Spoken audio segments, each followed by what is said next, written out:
Welcome back to our What If the World Goes Wrong series.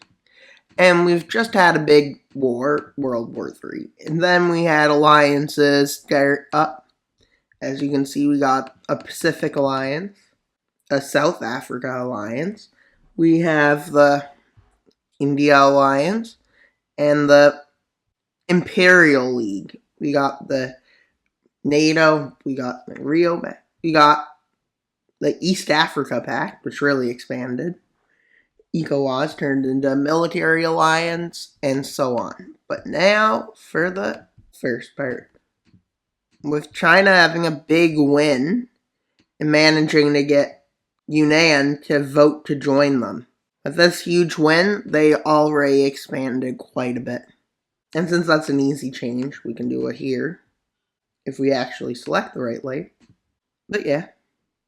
And now a war breaks out, with an ultimatum being gave to some of the nations to the south, and all of them failed. So, well, war was inevitable. And also the international zone, this one is brought in. So Iran helps them, and this looks like an easy victory for them, with a tiny bit of gains in northern Israel, which is good, I guess, for them. Not good for Israel. Depends on, yeah. And the land invasions go really well. They're headed towards major cities, even capitulating Jordan at this point,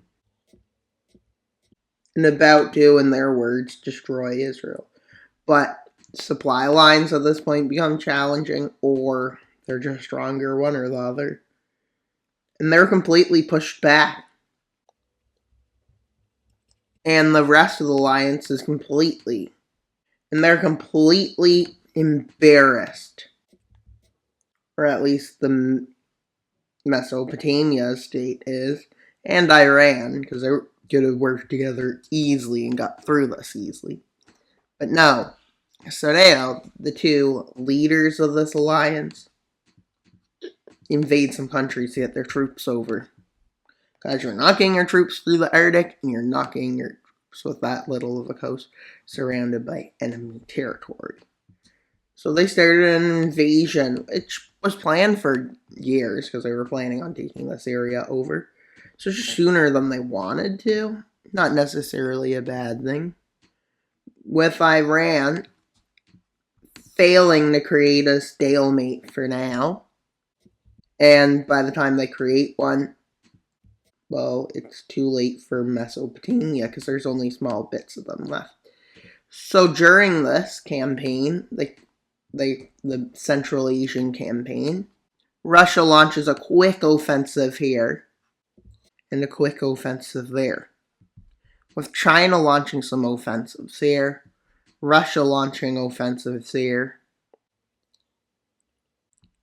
And yeah, Iran launches an offensive with like 5,000 troops. But anyways, like every troop they could spare holding the front line. And with the fall of Central Asia, Russian and Chinese troops now have access to Iran. And with loads of these troops, they managed to advance back into this area. And they're kind of surprised. But with these troops being so strong, within a day, Kuwait's gone. Like in 2 weeks, in a week probably more likely. And they even managed to invade Israel. And Israel has fallen.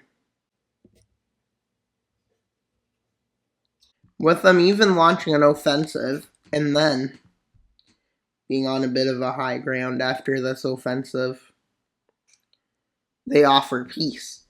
But due to them being on the high ground at this point, they decide to not do peace because they're able to push them back. And with them landing in the UAE, and all the troops in the north, basically, this one went really well. Until it actually met troops and got put into a stalemate. But as they had to move troops, the front line moved down rapidly. with them using ships to land in Yemen and take the coast over. This was a surprise offensive, because it's really hard to get supplies down here. So they go this way because they need to get supplies. They managed to take all the major cities, basically. And well, Saudi Arabia has no point but to surrender at this point. Let's see how harsh the peace treaty is on the neighbors to take over the Middle East. They still left an Israeli state, despite it being much smaller.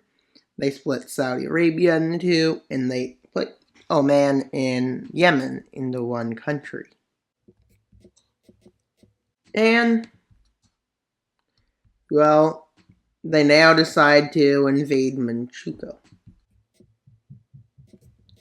And Mongolia decides to join in the action. Not to take anything, really, but to get on favorable relation with them invading at this point. But seeing an opportunity, but people who could support them decide to launch a coup and rebellion, which takes over there and decides to focus on there for some reason.